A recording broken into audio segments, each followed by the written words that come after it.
Bonjour people, j'espère que vous allez bien. Aujourd'hui, je vous propose le test de Spider-Man No Way Home dans sa version Blu-ray 4K, que j'ai d'ailleurs récemment présenté dans une vidéo unboxing. Mais ici, c'est la technique qui nous intéresse, soit la qualité vidéo, audio et la narration, et bien sûr ma conclusion. Direction donc dans l'univers de Peter Parker et pourquoi pas le multivers. Côté visuel, Spider-Man No Way Home est distribué par Sony Pictures. Le ratio de l'image est au format 2:39.1.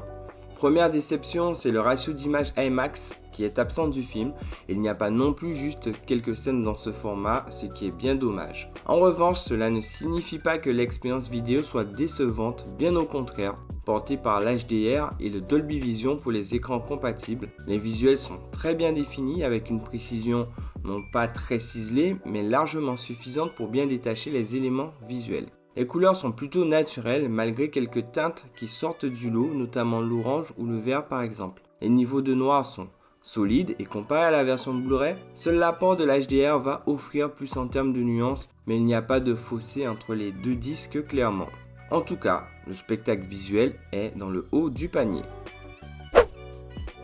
Côté audio, la VO est présentée en Dolby Atmos et la VF en DTS HD Master Audio, tout de même. Et que dire à part que le contrat est clairement rempli.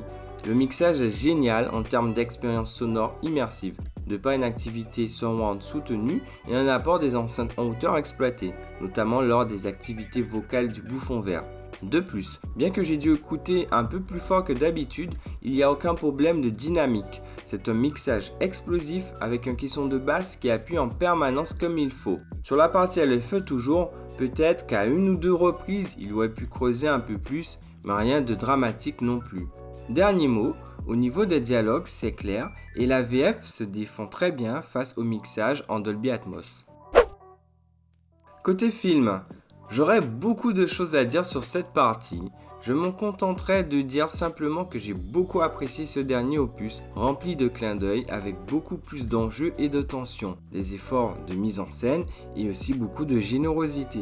Dans cet épisode, on assiste littéralement à la naissance de Spider-Man pour le meilleur et le pire. En tout cas, c'est du grand spectacle. En conclusion, Sony nous livre une édition technique de Spider-Man No Way Home très solide. Seul l'IMAX manque à l'appel. Le film lui-même est très réussi, tout comme cette édition Blu-ray 4K. C'est la mention hautement recommandée et bien sûr un top démo. C'est tout people pour ce test. Si le contenu vous plaît, abonnez-vous, likez la vidéo et laissez-moi vos avis en commentaire.